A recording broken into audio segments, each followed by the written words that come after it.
found you. If not, I'm probably just wasting my time with this call, but it's worth a try. So, your name's John? John? I think it's John. Well, my name's Peter, and I'm a former night guard at Freddy Fazbear's, and as far as I know, you've never met me, but you're just as deep in this as me. Every survivor I can find can help us to get out of here, so I'm gonna try to keep you alive, John. I can't protect you, but I might have some useful information on what to do when they wake up. And by they, I'm talking about your childhood friends. Now, before you start questioning me how you could meet them after they were killed back in the 80s, there's a pretty simple answer. You're dead, John. No, I'm not joking. I'm unsure of how you died, but I know that you definitely made a mistake by doing so. I think I should probably explain myself here, so let me hurry up. You might have already noticed that this place probably looks familiar to you, and there's a good reason for that. This is Fredbear's family diner. Kinda. To be exact, it's an eternal purgatory. Your memory shaped the place, so for you it probably looks like a mix of wherever you last worked or lived and Fredbear's. On that, you're pretty lucky. You could have gotten a much worse look for this place in your head, but that's trivia you don't need to know about. What you do need to know about is that this eternal purgatory could potentially be escaped from, and that I have a plan of how to do so. However, you do need to assist me on this, and it's not quite ready. I'll explain it to you tomorrow, but for now, it's an important step for you to look off the office table with the fan that is located next to you, and get the audio tape that is in there out of it. You'll need this if you want to escape from here. However, it appears that we are really running short on time, and I should really hurry to explain to you what to do against your friends. If any of your friends come to your security office, you're gonna experience them from a more, hostile side. See, I currently don't know exactly what happened to them, but I know something really weird must have happened to their spirits. They're pretty messed up and broken, and I don't think they're very mentally stable. See, what I noticed when encountering them earlier, when I was still the only normal person here, was that upon putting their side on me, the only way to make them wander off is to hide from them. Now, the only way to really hide from them in your case probably is just getting out of sight from the doors they appear in, so if you see anybody in them, run somewhere that is as far away from the doors as possible. I don't think anyone's active tonight, but I could be wrong. There's this really weird daily cycle of activity in the slumber for them, so I'm going after that. I might have gotten it wrong though, so don't rely too much on me. I think that's everything for now. I'm not entirely sure if your friends will be hostile towards you, but I can't throw the idea out. I don't think they'll be able to remember you at all, really. All they really want is...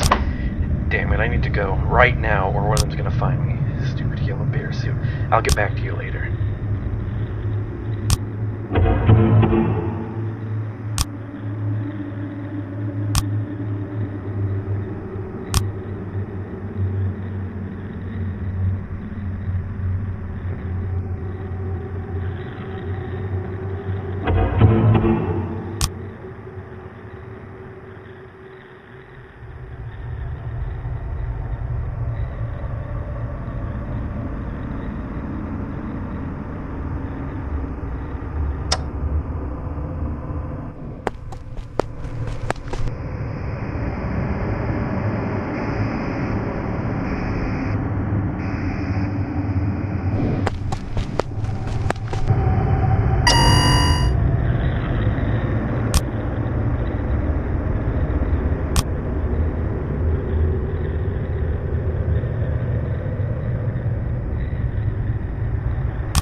Alright, I'm back. I'm hoping you made it past night 1. Night 2 is going to be a little trickier. I hope you've come prepared. Let's see. Where I left off. The reason these spirits want to kill you, and this is just a guess on my side, it's because they need what's inside of you. And by this, I mean the plasma your ghostly body is made of. You see, my theory on why these ghosts turn to animatronics is that someone or something made an attempt of manifesting them to physical bodies out of thin air. It sounds impossible, right? Yet that's the thing. Whoever made the attempt failed. Most likely horribly. That's why all these characters look so weird and broken. So in order to fix themselves, they possibly need a way bigger plasma source. And I think that's where you come in. You're an unarmed adult ghost, which makes you a potential meal for them. They don't see us as humans, John. They only see us as a chance for survival. And can we really blame them for it? Why am I asking you questions? I'm leaving a message, not actually talking to you. Damn it, Peter, get yourself together. Well, moving on. I think only one character is going to become active tonight, and that is the bear character I cannot identify.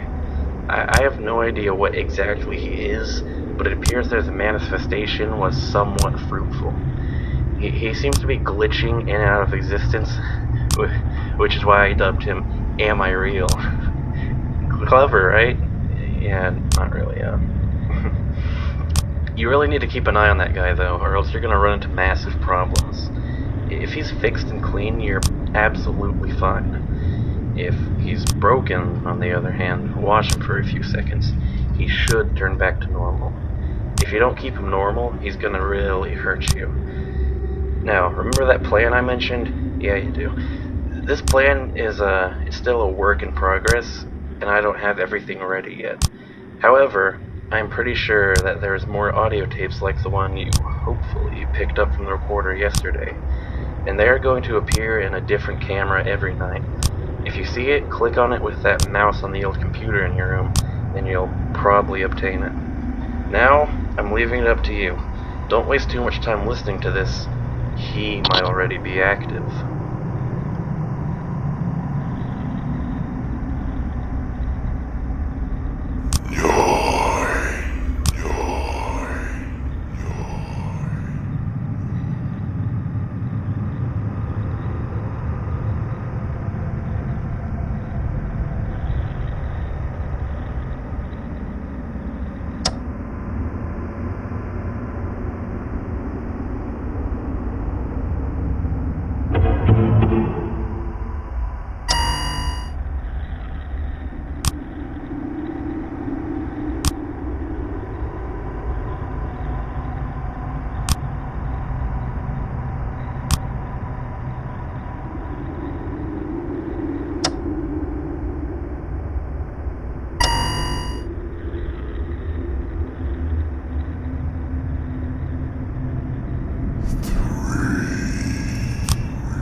Okay, I'm back again, and I'm gonna hurry this time, mostly because they're probably pretty active right now. Now there's this big mess of parts and stuff that has appeared only after you first arrived. It appears to have lamps in it, and for some reason, it's full of sharp teeth. It looks like something straight out of a goddamn horror attraction, to be honest. Anyway, once it's assembled all of the parts, it is going to appear on your ceiling. I think the best way to just keep it away is to look at it when it's up there, so make sure to do that. It dislikes being watched. Oh yeah, remember the plasma source issue? The old plasma source that was used to create these messed up ghosts is, it's still around here. If it's there, play dead. Instantly. Look at the ceiling and do absolutely nothing until you hear it walk away. That's pretty much the only way to keep it out. It doesn't like other ghosts. I've seen it attack the others multiple times, actually. It's pretty interesting. It appears to want back what's theirs. Well, I'm gonna leave you to it, and don't forget about collecting the tapes.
Good evening, John, if you're still alive.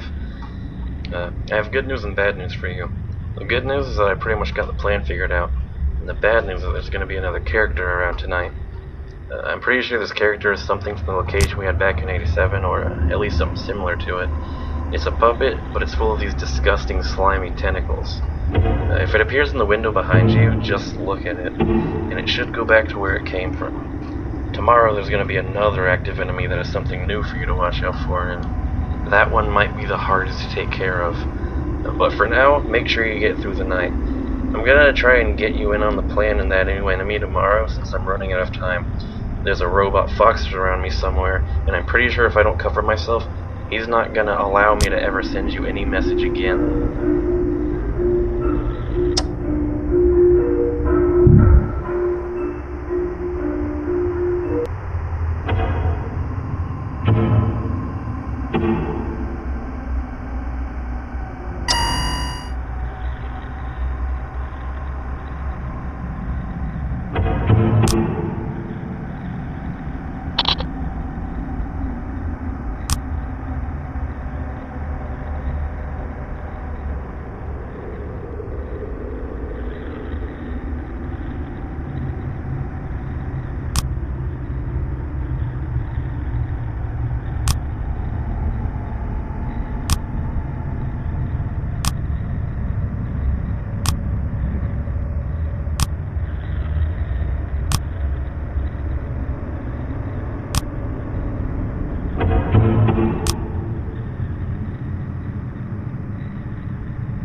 Alright, so I really need to hurry. They're moving really fast tonight.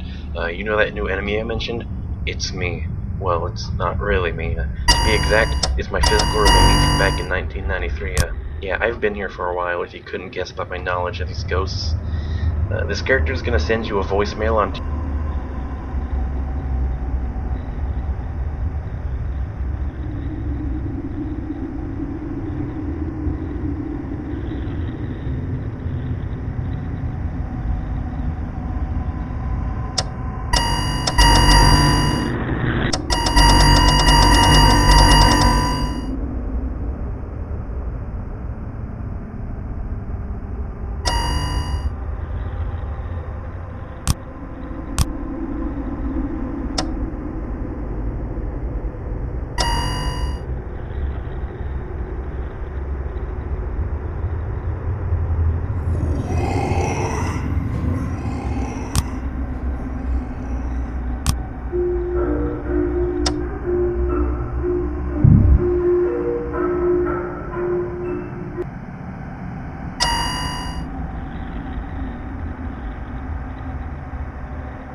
Right,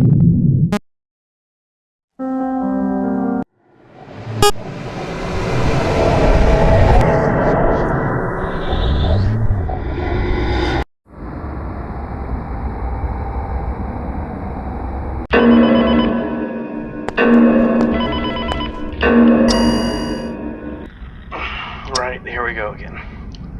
All the characters that might appear take behaviors like the ones I mentioned to you earlier in my call.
No.